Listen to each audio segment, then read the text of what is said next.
ओम नमः शिवाय। हर हर महादेव। स्वागत है आपका हमारे चैनल पर। आज के इस वीडियो में हम आपको सुनाएंगे शुक्रवार के प्रदोष के व्रत की कथा। शुक्रवार के प्रदोष का व्रत रखने से सुख सौभाग्य में वृद्धि होती है एवं दाम्पत्य जीवन भी सुखमय रहता है। प्रदोष का व्रत हर महीने की त्रयोदशी तिथि को किया जाता है और इस व्रत में सायंकाल के समय भगवान शिव और माता पार्वती का पूजन किया जाता है।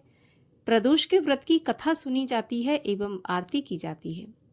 तो आज प्रदोष है और आइए आज सुनते हैं शुक्रवार के प्रदोष के व्रत की कथा। इसके अलावा आपको हमारे चैनल पर सभी प्रकार की व्रत कथाएं सुनने को मिलेंगी और महात्म सुनने को मिलेंगी। तो सभी व्रत कथाएं और महात्म सुनने के लिए हमारे चैनल को सब्सक्राइब करके बेल आइकन पर प्रेस कर लीजिए और आज की ये कथा अच्छी लगे तो लाइक करके शेयर भी कर दीजिए। तो चलिए अब सुनते हैं शुक्रवार के प्रदोष के व्रत की कथा। श्री सूत जी बोले, प्राचीन काल की बात है। एक नगर में 3 मित्र रहते थे। तीनों में ही घनिष्ठ मित्रता थी।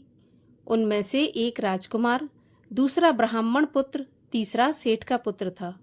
राजकुमार और ब्राह्मण पुत्र का विवाह हो चुका था। सेठ पुत्र का विवाह के बाद गौना नहीं हुआ था। एक दिन तीनों मित्र आपस में अपनी अपनी स्त्रियों की चर्चा कर रहे थे। ब्राह्मण पुत्र ने नारियों की प्रशंसा करते हुए कहा कि नारीहीन घर भूतों का डेरा होता है। सेठ पुत्र ने यह वचन सुनकर अपनी पत्नी को लाने का तुरंत निश्चय किया। सेठ पुत्र अपने घर गया और अपने माता पिता से अपना निश्चय बताया। उन्होंने अपने बेटे से कहा कि अभी शुक्र देवता डूबे हुए हैं। इन दिनों बहू बेटियों को उनके घर से विदा करके लाना शुभ नहीं माना जाता। अतः शुक्र के उदय होने के बाद तुम अपनी पत्नी को विदा करके ले आना। सेठ का पुत्र अपनी जिद से टस से मस नहीं हुआ और अपनी ससुराल जा पहुंचा। सास ससुर को जब उसके इरादे पता चले तो उन्होंने भी इसको समझाने की बहुत कोशिश की, परंतु वह नहीं माना। तो उन्हें विवश होकर अपनी कन्या को विदा करना पड़ा। ससुराल से विदा होकर जब पति पत्नी नगर से बाहर निकले ही थे कि उनकी बैलगाड़ी का पहिया टूट गया और एक बैल की टांग टूट गई। पत्नी को भी काफी चोटें आईं। सेठ पुत्र ने आगे चलने का प्रयत्न जारी रखा। तभी डाकुओं से भेंट हो गई और वे धन धान्य लूट कर ले गए। सेठ पुत्र पत्नी सहित रोता पीटता अपने घर पहुंचा। जाते ही उसे सांप ने डस लिया। उसके पिता ने वैद्यों को बुलाया और उन्होंने देखने के बाद घोषणा की कि सेठ का पुत्र 3 दिन में मर जाएगा। उसी समय इस घटना का पता ब्राह्मण पुत्र, जो कि सेठ के पुत्र का मित्र था, उसको पता लगा। उसने सेठ से कहा कि आप अपने लड़के को पत्नी सहित बहू के घर वापस भेज दो। ये सारी बाधाएं इसलिए आई हैं कि आपका पुत्र शुक्र अस्त में पत्नी को विदा करके लाया है। यदि वह वहां पहुंच जाएगा तो बच जाएगा। सेठ को ब्राह्मण के पुत्र की बात अच्छी लगी और अपनी पुत्र वधू को वापस लौटा दिया। वहां पर पहुंचते ही सेठ पुत्र की हालत ठीक होनी आरंभ हो गई। बाकी जीवन सुख आनंद पूर्वक व्यतीत किया और अंत में वह पति पत्नी दोनों स्वर्गलोक को विमान द्वारा गए। इसी भगवत कृपा की श्रृंखला में आइए एक कथा और सुनते हैं। राजा करदम की पत्नी वीरा ने एक सुंदर पुत्र को जन्म दिया। बालक का नाम अवीक्षित रखा गया। उसकी कुंडली देखकर ज्योतिष आचार्य ने भविष्यवाणी की कि बालक का जन्म श्रेष्ठ ग्रह नक्षत्रों में हुआ है, इसलिए वे सभी श्रेष्ठ गुणों से युक्त और संपन्न होगा। इसके समान भाग्यवान एवं बलशाली दूसरा कोई नहीं है। इस पर शुभ ग्रहों की विशेष दृष्टि है। इसका भविष्य सूर्य के समान उज्जवल है। पुत्र का भविष्य जानकर राजा करदम प्रसन्नता से भर उठे। अभीक्षित कुछ बड़ा हुआ तो करदम ने उसकी शिक्षा दीक्षा का कार्यभार महर्षि कंडबु को सौंप दिया। कंब ऋषि ने उसे वैदिक ज्ञान के साथ साथ अस्त्र शस्त्र की शिक्षा भी प्रदान की। उनकी देखरेख में अवीक्षित युद्ध की प्रत्येक कला में निपुण हो गया। एक बार वैदिश राज्य के राजा विशाल ने अपनी पुत्री वैशालिनी का स्वयंवर आयोजित किया।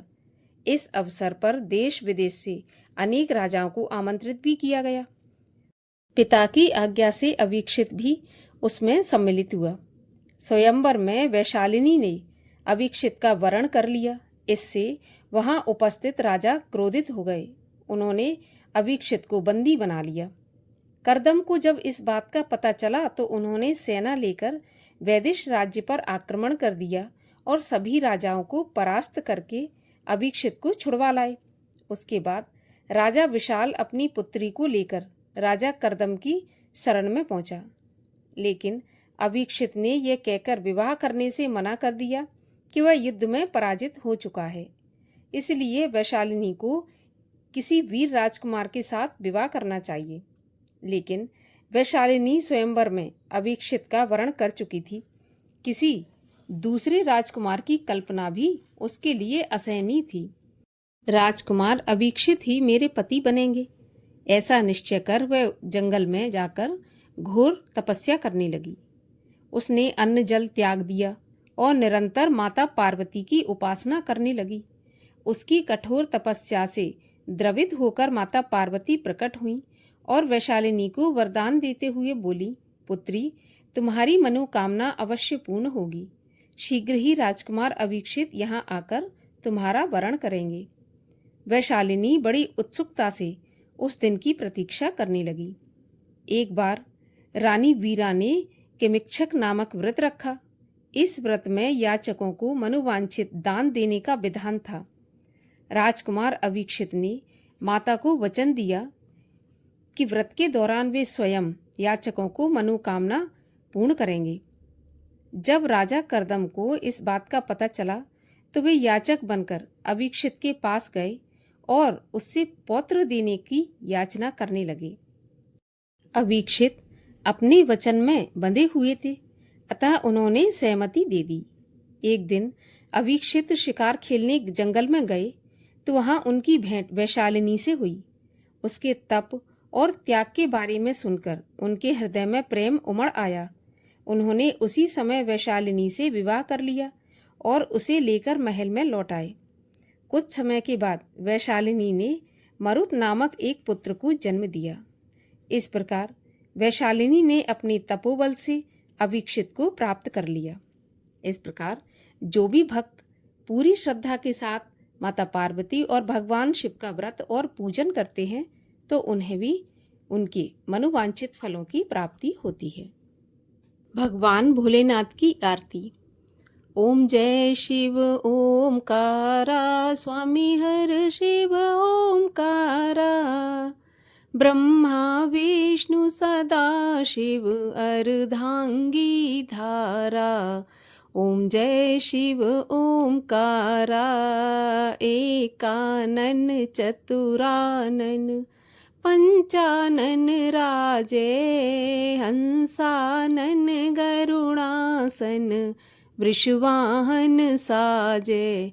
ओम जय शिव ओमकारा, दो भुज चार चतुर्भुज, 10 भुज ते सोहे, तीनों रूप निरखता, त्रिभुवन जन मोहे। ओम जय शिव ओमकारा, यक्षमाला वनमाला, मुंडमाला धारी, चंदन मृग मद सोहे, भोले शुभकारी। ओम जय शिव ओमकारा, श्वेतांबर पीतांबर, बाघंबर अंगे, सनकादिक ब्रह्मादिक, भूतादिक संगे। ओम जय शिव ओमकारा, कर में श्रेष्ठ कमंडल, चक्र त्रिशूल धरता, जग करता जग हरता, जग पालन करता। ओम जय शिव ओमकारा ब्रह्मा विष्णु सदाशिव जानत अविवेका प्रणवाक्षर के मध्य ये तीनों एका। ओम जय शिव ओमकारा। त्रिगुण स्वामी जी की आरती जो कोई जन गावे, कहत शिवानंद स्वामी सुख संपत्ति पावे। ओम जय शिव ओमकारा। बोलिए भगवान शिव शंकर महादेव की जय।